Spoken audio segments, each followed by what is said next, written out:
biasa. Sehat sedoyo dan insyaallah tidak kekurangan suatu apapun. Ya. Baik, yang terhormat Kepala Dinas Lingkungan Hidup dan Kebersihan Kabupaten Sidoarjo yang dalam hal ini hadir Kepala UPTD TPA Griyo Mulyo sekaligus Kepala Grup Kabupaten Sidoarjo Bapak Haji Arif Hidayat SSDP.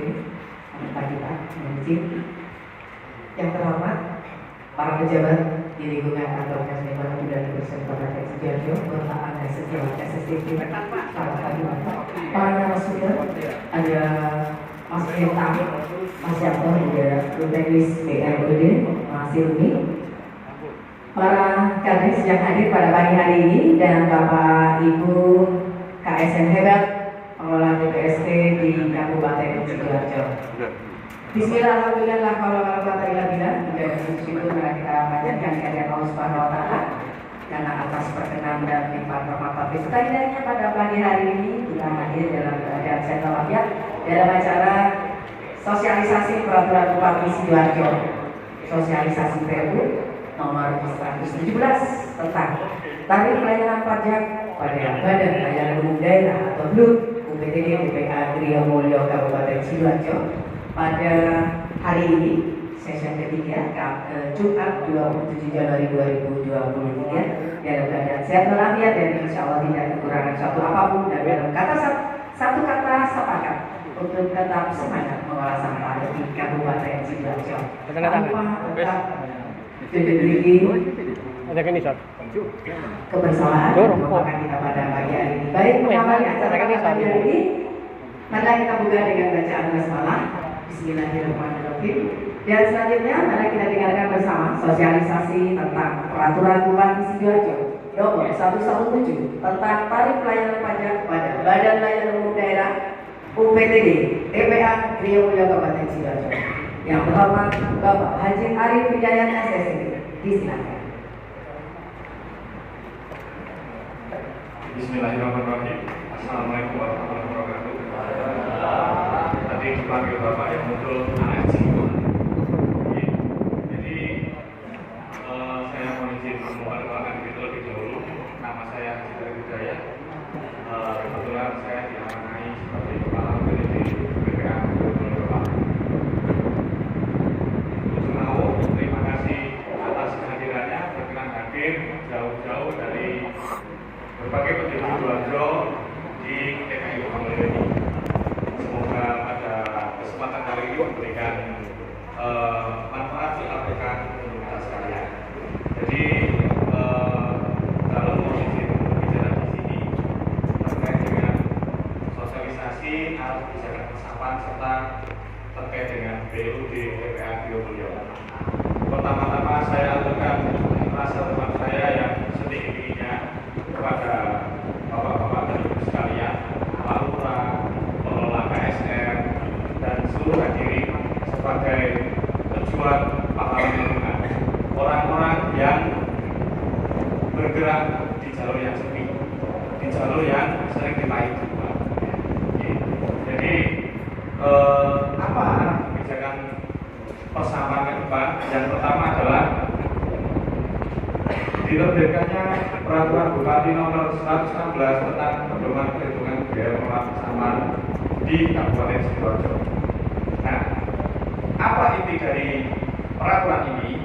Peraturan ini memberikan ketetapan terkait dengan berapa iuran yang dibayarkan warga kepada pengelola persampahan, baik itu ASN, BUMDes atau jasa pengelola persampahan. Nah, berapa tarifnya? Nanti kami bagian materinya ada di bab 5. Berapa materinya? Ini. Nah, Rp500 per kilogram. Sudah mencakup biaya pengumpulan, pengelolaan di TPS, angkutan ke TPA, dan pemrosesan akhir. Ini 500 berapa monyet. Nah, bagaimana aplikasinya di lapangan? Tarif dibedakan menjadi dua bagian utama. Yang pertama adalah tarif bagi rumah tangga yang dihitung per kakak setiap harinya Rp1.000. Jadi kalau melompok 30 hari 1 bulan, rata-rata 30.000, 25 sampai 35.000. Tergantung apa? Tergantung kebutuhan dalam penyediaan layanan, bergotongnya TPS. Kemudian aspek keadilan dalam memberikan layanan. Bagaimana kalau di luar cagar, misalkan warung atau toko dan sebagainya yang ada di pemukiman di desa, tarifnya bisa ditarik dengan hitungan per kilogram. Berapa? Seperti tadi 500 sampai dengan 700 per kilogram. Kenapa harus dibedakan? Karena tentunya jumlah sampahnya berbeda. Tidak bisa disamakan antara rumah tangga dengan di luar rumah tangga. Bisa kapasitasnya berbeda-beda seperti itu. Nah, lanjut. Apakah tinggi relatif pengetahuan dan tarif tinggi atau tidak? Persamaannya seperti kita mundur rokok sak cepet itu biasa membiayai sampah sebulan. Kalau rajin iuran ke KSM, insya Allah sampah tuntas. Paling murah seharga 1 cepet Surya 12. Yang pas-pasan menengah iurannya yang mungkin enak ini Sampurna Mil isi 16 30.000. Yang paling mahal setara dengan harga Marlboro nasi susu kali setengah. Ini untuk sebulan, biasanya pada sehari mungkin kita rokok ambil mungkin 2 cepet akan lebih. Nah seperti itu. Jadi kalau sehari itu 1.000, kalau sebulan setara dengan rokok 1 cepet. Apakah dipikir masih mahal? Kalau dipikir masih mahal, sebenarnya iuran yang layak di Sidoarjo ini jika dihitung keseluruhan jumlahnya itu yang layak 73.000 per kakak per bulan. Akan tetapi jika diberikan iuran sebesar ini tentunya masyarakat menolak. Kenapa? Karena terkait dengan pembayaran itu ada dua perihal, kemampuan dan kemauan. Mampu mungkin tidak mau seperti itu. Karena terkait dengan persampahan biasanya yang kaya pun tidak mau terlihat kaya kalau perkara iuran persampahan. Nah, jadi untuk menanggulangi hal ini dari iuran yang 25 sampai 35 sesuai dengan arahan Perpu tadi, sebagian besar masih disubsidi pemerintah, ibaratkan kue bagi setengah atau pinggir ini. Nah, sisanya itu disubsidi pemerintah melalui apa?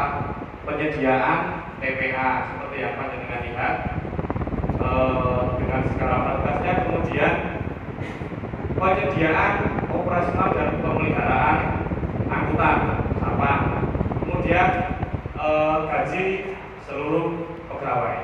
Nah, seringkali beralasan lagi masalah ekonomi sedang tidak baik.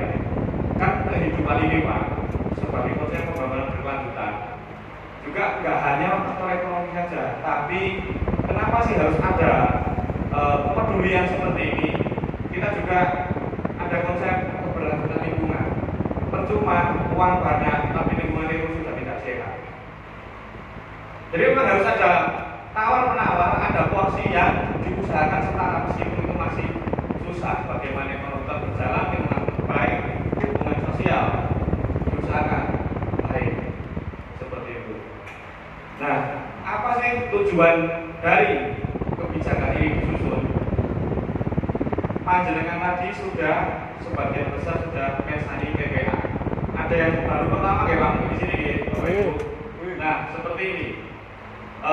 Kita itu setiap hari dikirimkan 500 ton sampah dari seluruh Sidoarjo dengan lahan yang sekian. Dengan iuran yang layak diharapkan pengelola persampahan di wilayah itu mampu tumbuh, mampu beraktivitas, mampu mengurangi sampah, sehingga kalau bisa zero yang dikirim ke TPA. Jadi tujuannya yang pertama penguatan TPS 3R dan TPST. Karena apa? Nyawa dari TPS adalah iuran. Kalau tidak ada iuran, percuma. Karena begini, sampah lu numpuk, nggak ada orang mau lihat, nggak ada orang mau dekat, nggak ada orang mau nyium. Tapi ketika ada yang mau peduli, ada yang mau mengurangi, memilah, nanti dihitung. Oh, kerdus sampai ini.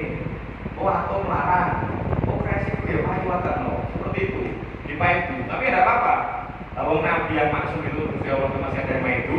Apalagi hanya kita yang manusia-manusia biasa ini. Yang penting agar tetap semangat untuk mengolah sampah. Karena kalau hanya mengandalkan TPA tidak mampu Bapak Ibu. Sehari sampah sebegitu banyak dan kita sudah 5 kali setidaknya yang sependek pengetahuan saya berganti TPA. Yang pertama setahu saya di Balai Kerajaan, di Candi Pari, kemudian di samping MPP di Taman Tanjung Puri, di Taman Tanjung Puri itu bekas TPA, kemudian di barat lokasi kita ini bekas TPA, dan di sini. Kalau di sini penuh, mau ditaruh di mana? Apakah warga-warga lain terserah kesempatan TPA? Itulah pertimbangannya kenapa perlu penguatan kapasitas di TPS-TPS ini supaya bisa hidup, mampu mengelola sampah, dikuatkan dari segi iuran yang lebih dahulu dengan standar-standar yang ada. Nah, dengan adanya peraturan ini diharapkan juga lahir entrepreneur persampahan. Entrepreneur persampahan yang profesional. Profesional bentuknya apa? Bentuknya bisa KSM, bisa BUMDes, atau bisa bentuk-bentuk lain yang profesional. Profesional bagaimana sih? Dia punya tugas dan tanggung jawab yang jelas.